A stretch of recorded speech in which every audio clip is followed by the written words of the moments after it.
जय महाराष्ट्र मित्रांनो, मी विक्रम शिंदे आणि तुमचं सर्वांचं आपल्या चॅनलवरती स्वागत आहे. आपण मार्केटचे व्हिडिओ न टाकता आता थोड्या वेगळ्या अँगलने आता व्हिडिओ आपण तर व्हिडिओ काय आणि व्हिडिओचा विषय काय ते आपण टाइमपास नाही करता सुरू करूया.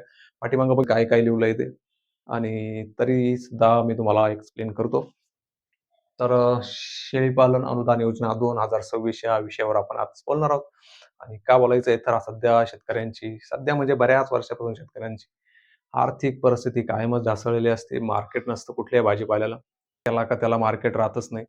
त्यामुळं अशा शेतकऱ्यांना असेल किंवा अल्पभूधारक असेल किंवा मोठा शेतकरी असेल, कुठलाही शेतकरी असू द्या, अशा शेतकऱ्यांसाठी स्कीम जे असतील, जे युवा शेतकरी असतील, बेरोजगार महिला असतील, या सर्वांचा विचार करून गव्हर्नमेंटनी पशुसंवर्धनाने जो काही निर्णय घेतलाय, त्या योजनेअंतर्गत आपण लाभ घेऊ शकता. 90% पर्यंत सबसिडी आहे.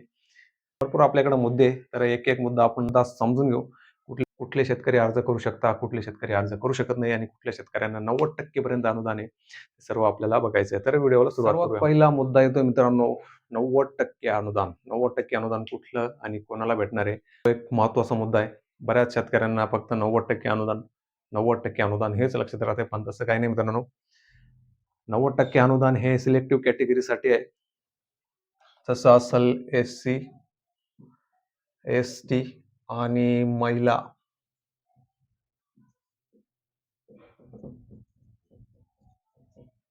महिला बचत गट यासाठीच फक्त 90% अनुदान आहे. बाकी सर्व शेतकऱ्यांसाठी नाही. जे अल्पभूधारक शेतकरी असतील जसे एस-टी, एस-सी, महिला बचत गट असतील, त्या सर्व लोकांसाठी 90% अनुदान आहे. म्हणजे फक्त 10% रक्कम भरायची. जसं जर समजा एक्झाम्पल देतो तुम्हाला 1,00,000च्या आपण जर शेळ्या घेतल्या, तर सरकार 90% रक्कम भरणार. म्हणजे आपल्याला फक्त 10% रक्कम भरायची म्हणजे ₹10,000 भरायचे. बाकी ₹90,000 सरकार देणार. ती अशी स्कीम आहे. बाकी राहिले 75% अनुदान हे ओबीसी कॅटेगरीत ओबीसी कॅटेगरीमध्ये ज्या काही कास्ट काउंट केल्या जातात, त्या सर्व कास्टला 75% पर्यंत अनुदान आहे. त्यानंतर राहिले मित्रांनो 50% अनुदान. तर ते आहे फक्त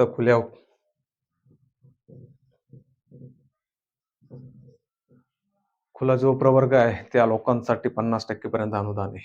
तर जसे 1,00,000च्या जर शेळ्या घेतल्या त्यांनी तर 50,000 भरायचे, 50,000 सरकार देणार. तर अशी स्कीम आहे. स्कीममध्ये भरपूर नक्कीच अशा शेतकऱ्यांचा फायदा होणार आहे. पण नक्की पुढे डॉक्युमेंट काय लागणार आहे? पात्रता काय असणार आहे? ऑनलाईन अर्ज कुठे करायचे? ते पण मुद्दे आपल्याला बघायचे आहेत. दुसरा मुद्दा मित्रांनो, या योजनेमध्ये शेतकऱ्यांना शेळ्या नक्की किती भेटणार आहे? आणि त्यामध्ये शेळ्या किती असणार आहे? बोकड किती असणार आहे? हे पण महत्त्वाचा विषय. तर त्यामध्ये मित्रांनो मिळणार तुम्हाला 10 शेळ्या प्लस 1 बोकड. तर असा एक संच भेटणार आहे 10 शेळ्यांचा आणि 1 बोकड. टोटल 11 शेळ्या तुम्हाला मिळणार आहे आणि म्हणजे काही शेळ्या तुम्हाला सरकार वगैरे काही देणार नाही. तुम्ही स्वतः घ्यायच्या आहेत त्या. म्हणजे काही बिल निघणार आहे. जे काही तुम्ही बिल बनवणार ते सरकारला अपलोड करायचं जेव्हा आपण हे सगळं घेऊ. म्हणजे ती पुढची प्रोसेस आहे. भरपूर पुढे आहे ते. तुमचा नंबर लागेल किंवा बिलं द्याल त्यानंतर मग तुम्हाला सबसिडी वगैरे, वगैरे ते पुढचा विषय. तर असं 10 शेळ्या आणि 1 बोकड असा हा संच असणार आहे. त्यानंतरचा मुद्दा आहे अर्जासाठी पात्रता. जो काही अर्ज करणार आहे तो शेतकरीची पात्रता काय आहे? तर पात्रता अशी की मित्रांनो तो महाराष्ट्राचा रहिवासी असणं गरजेचं आहे. तोच शेतकरी अर्ज करू शकतो. त्यानंतर तो 18 वर्षे ते 60 वर्षे या वयोगटामध्ये असणं आवश्यक आहे. त्यानंतर त्याच्याकडं स्वतःची मालकीची जागा असणं आवश्यक आहे. म्हणजे जेव्हा आपली शेतजमीन असेल किंवा भाडेतत्त्वावर घेतलेली जमीन असेल, त्याचा करारनामा वगैरे असेल, ते सुद्धा असणं आवश्यक आहे. त्यानंतर येते मित्रांनो, तुम्ही जर पहिला अर्ज केलेला असेल, तर अशा शेतकऱ्यांना डबल अर्ज करता येणार नाहीये. कारण त्यांनी ऑलरेडी त्या स्कीमचा लाभ घेतलेला आहे. त्यामुळं त्या शेतकऱ्यांना भेटणार नाही. ज्यांना घेतलेला आहे त्यांना अर्ज करता येणार नाही. जो नवीन शेतकरी नवीन अर्ज करतोय, त्याला पहिला कधी स्कीम भेटलेली नाही. त्याला पहिले कधी या योजनेचा लाभ भेटलेला नाही. असे शेतकरी अर्ज करू शकता. त्यानंतर मित्रांनो तुम्ही कमीत कमी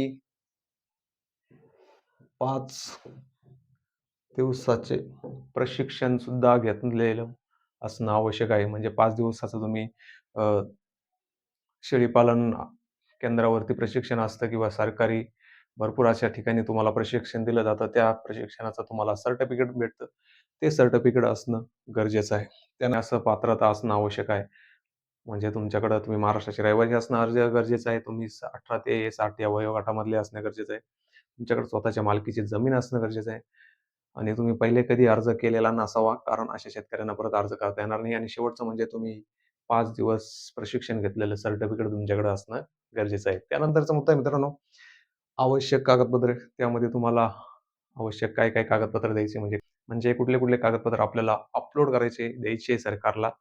तर त्यामध्ये पॅन कार्ड, आधार कार्ड असेल, त्यानंतर तुमचा जातीचा दाखला असेल, कारण तुम्ही इथं बघितलं असेल एस-टी, एस-सी त्यासाठी तुम्हाला 90% सबसिडीवाल्यांसाठी कास्ट सर्टिफिकेट असणं गरजेचं आहे. त्यानंतरच तुम्हाला 90% पर्यंत अनुदान मिळू शकतं. त्यानंतर आलं आहे बँक पासबुक.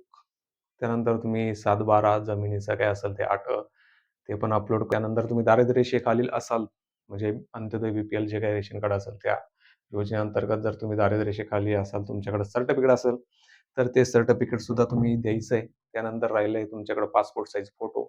ते तुम्ही द्यायचे. सर्व डॉक्युमेंट ते स्कॅन केले जातील, ते अपलोड केले जातील. त्यानंतर पुढं प्रोसेस होईल. मित्रांनो शेवटचा मुद्दा म्हणजे ऑनलाईन अर्ज कसा करायचा? तो एकदम सोपी पद्धत आहे. महा-डी-बी-टी पोर्टल तुम्ही ऐकलंच असेल. बऱ्याच शेतकऱ्यांनी आतापर्यंत ट्रॅक्टरसारख्या स्कीमा घेतल्या असतील. बी-बियाणे घेतले असतील, ठिबक सिंचन वगैरे अशा स्कीमा भरपूर घेतल्या असतील. तिथं 20% 40% अशा अनुदानात म्हणजे कास्ट वाईज भेटतं अनुदानात. तर त्याच पोर्टलला जाऊन महा डी-बी-टी या पोर्टलला तुम्हाला लॉग इन व्हायचं आहे आपला फार्मर आयडी टाकून. त्यानंतर तुम्हाला पशुसंवर्धन या योजनेवरती क्लिक करून वैद्यकीय योजनेसाठी आपल्याला अर्ज करायचा आहे. त्यानंतर तुमचे जे काही तुम्ही डॉक्युमेंट तयार केले, आधार कार्ड असेल, पॅन कार्ड असेल, बँक पासबुक असेल, जातीचा दाखला असेल, 7-12 असेल, दारिद्र्य रेषेखालचा दाखला असेल, पासपोर्ट साइज फोटो असेल, हे सर्व तुम्हाला डॉक्युमेंट स्कॅन करून अपलोड करायचे. सर्व डॉक्युमेंट अपलोड केल्यानंतर शेवट तुम्हाला लॉटरी पद्धतीने लॉटरी पद्धत तुमचा नंबर लागला जाईल. काही दिवसानंतर किंवा काही महिन्यानंतर तुम्हाला तुमच्या अर्जाबद्दल माहिती दिली जाईल, मेसेज केला जाईल, की तुम्ही या लॉटरीमध्ये सिलेक्ट झाले आहात आणि या योजनेसाठी तुम्ही पात्र आहात. त्यानंतर तुमची पुढे प्रोसेस काय असणार आहे ते गव्हर्नमेंटचे नक्कीच मेसेज येतील किंवा कृषी अधिकारी तुमच्याशी संपर्क साधू शकतात, ही लॉटरी लागल्यानंतर. तर इथपर्यंत अशी स्कीम आहे मित्रांनो.